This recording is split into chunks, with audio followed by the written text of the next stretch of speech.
Hello, this video is about origami. It's an algorithm we wrote for the card ME.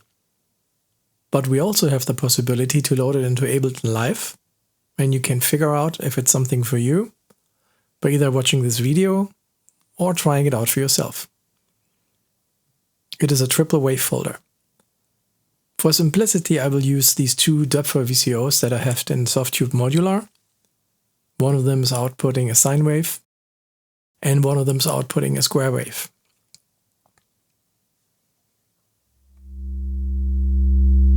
Alright. Now in this little scope you can actually see that we have the sine wave only. And if I now would start to put in the first folds, first we're getting a gain increase. And once the level is reaching the ceiling of like plus and minus 1, the wave folding starts.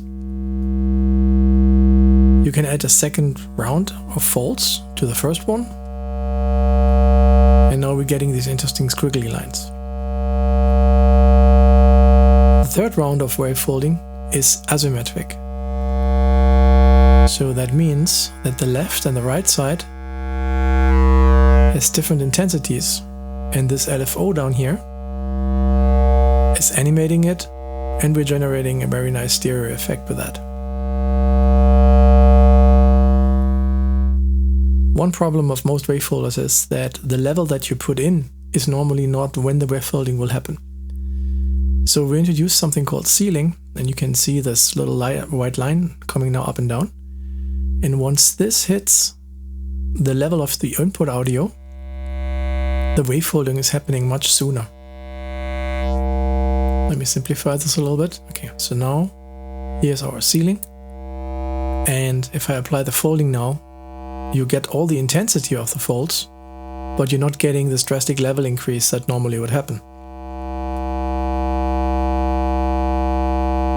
Down there we have a couple of switches. One can bypass the left side or the right side, the whole effect, or the input. These switches are more important on the card ME, but we have included them here for simplicity and basically to train yourself. Alright, over here we have 4 more switches. The first one will bypass the first stage of folds. This is interesting because the first stage has a low-pass filter integrated and the second does not.